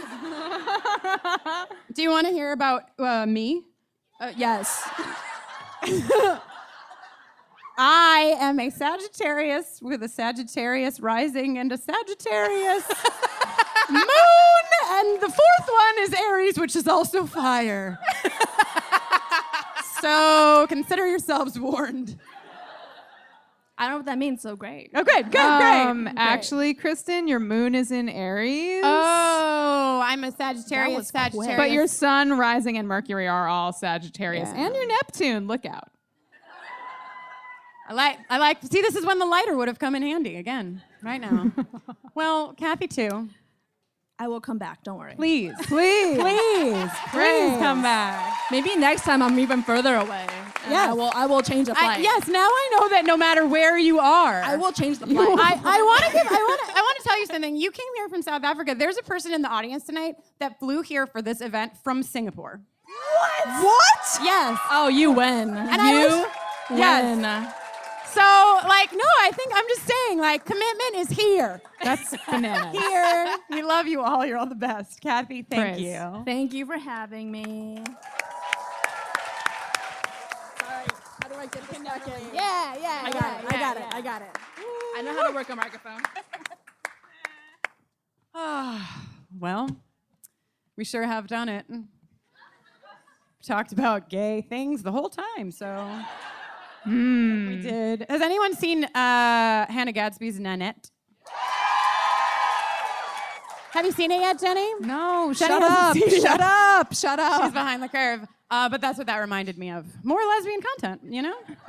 Right here for everybody. So, you know, whatever. The whole place sets on fire. Buffy ends up saving Parker like non-CroMag Buffy was only dreaming of doing. But first she sees Willow. And like even in her is it Magnum? Non-CroMagnon state. She recognizes that Willow is her friend and she carries Willow to safety. There's also, if you want to go back and look at the two girls who rescue each other, there's a very non-necessary butt grab. She's like they have their own storyline. Like they went out, they're best friends, they're trying to figure out their feelings for each other, and she was like, "Oh no, a fire! Let me help you." So they get out, and then yes, Buffy's fantasy comes true, but it comes true in the way that I would have dreamt it. Yeah. Right? Which is that she knocks him out to carry him outside of the burning building. Then he comes to her in the way that he did in her fantasy, and is all like, "Oh, can you ever forgive me? I was so blah blah blah blah blah." And she's like, and then she thinks about it for a second, and then just beats him in the head again. Yes, knocking him unconscious.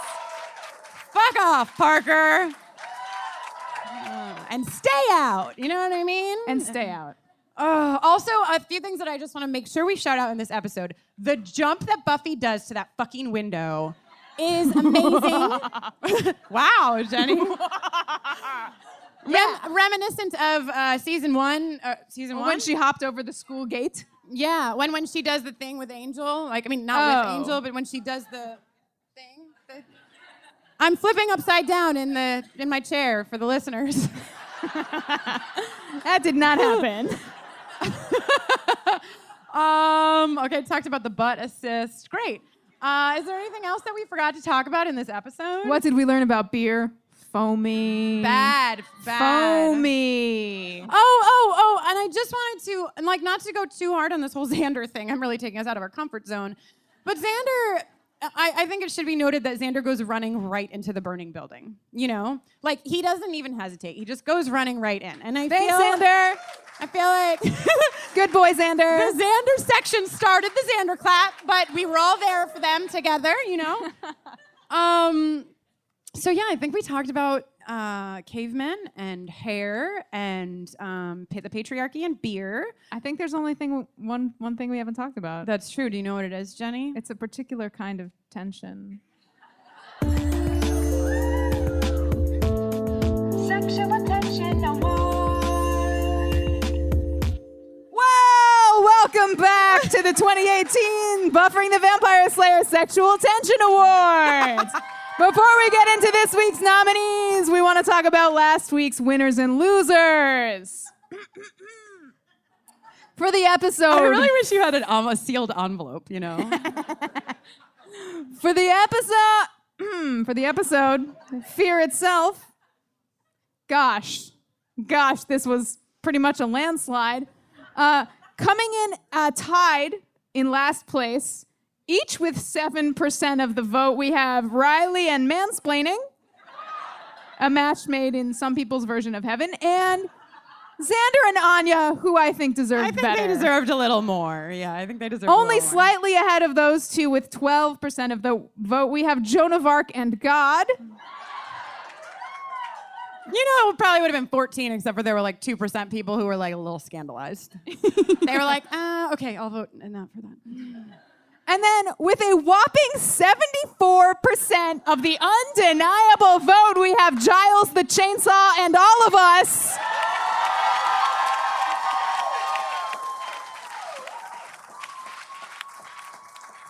I think we all feel a little attacked by that pairing.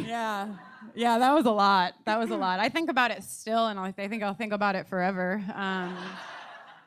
It haunts my dreams. Shall I read the nominees? You gonna go for it? Do you want to split? Do you want to share them with me?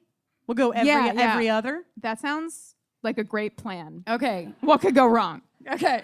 Are you ready? So ready. The first nominee is Buffy and Beer. Nice. Yeah, it's like a live vote. The second nominee is Willow and Feminism. Okay. It's pretty good. Okay. It's pretty good. Actually, the order, you're really getting both of the good ones. I don't know. I like the one you're about to read. Okay, the third one is Xander and his lighter. They've got something special. I think it might last. Yeah, that's true. And the fourth nominee for this episode's Sexual Attention Award is Frat Boys and the Sound of Their Own Voices. If you'd like to make your voice heard, you can vote on our Twitter poll. We're at BufferingCast on Twitter. Yeah. Please stand up and be counted. Participate in buffering democracy. New York City has made themselves clear they vote for Willow and feminism. Oh, we know. But don't let them sway your vote. Yeah. Follow your heart. Listen, New York City. You're amazing. New York City has our heart. You're all the fucking best. This is the biggest live show we've ever done. Thanks for selling it out. Yes, thank you for selling it out and making it so special. Thank you, Rocky in the back. Hell yeah, for doing our Rocky! sound. Thank you to everybody at Littlefield. For sure. Do I just say it now? Is it my new thing? Absolutely not! Wait. Heather and Lewis and Kathy, will you come up and howl out with us? Come to the stage. What's gonna happen if just in case? Jenny, and no one else. Yes, come this way. I'm gonna say till next time, and we're all gonna say woo. Okay. That was a great. Lewis doesn't help. So, I'm sorry. I just want to say we taught our cat to meow back to ow. What? We did it just today. Our cat Beth March. Holy. I need a video immediately. Yeah. But then Which cat? She did Beth March. She did it a little better too. Meow. But yeah, no. All right, that's all. Oh God. Okay, you have to get the rest of them too. You know. Okay. Also, as we woo, I'm going to turn my mic around so you all woo with us as well. Okay. Till next time.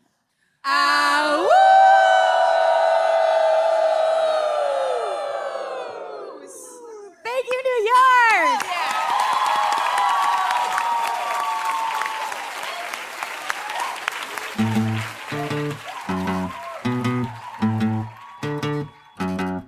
Well, it's a lousy time in a young girl's life. Spent one night, didn't go right. I've been paying for my feelings with interest for just one night with the wrong guy. Now I'm staring at the TV, 'cause I was at the pub last night, drowning all my feelings, drinking until I was like, be a good, fire bad, be a good when Buffy's sad, be a good, fire bad, be a good and Buffy get mad when there's no beer, when there's no beer.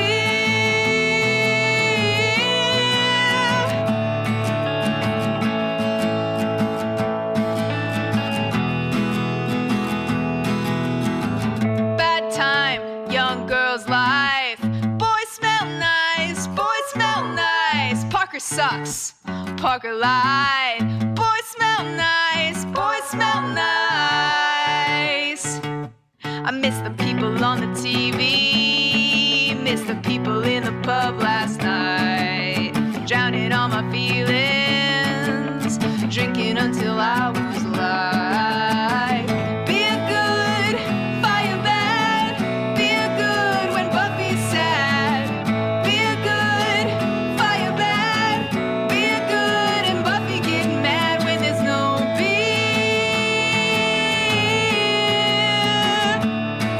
When there's no beer.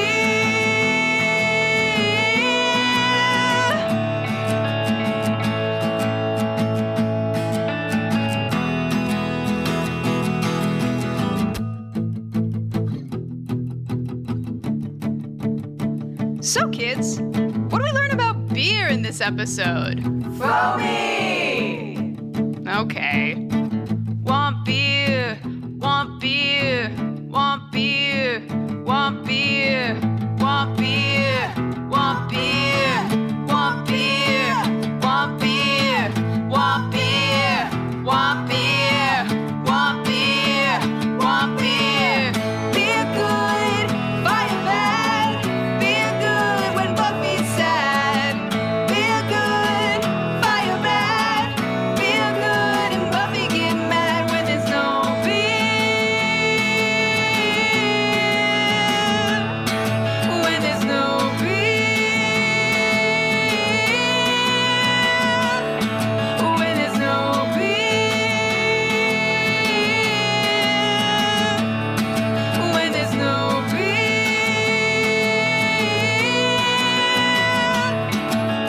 Parker sucks. Parker sucks.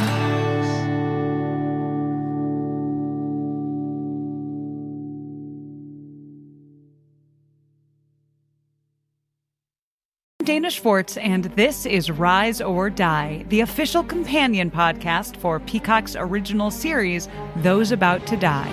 On this podcast, I go behind the scenes with the show's cast and creators to learn how they brought their brutal vision of Rome to life. Gosh, people will freak out. Rise or Die launches on July 18th. Watch or listen wherever you get your podcasts. Hi, this is Rob Benedict. And I am Richard Spate. We were both on a little show you might know called Supernatural. It had a pretty good run, 15 seasons, 327 episodes. And though we have seen, of course, every episode many times, we figured, hey, now that we're wrapped, let's watch it all again. And we can't do that alone. So we're inviting the cast and crew that made the show along for the ride.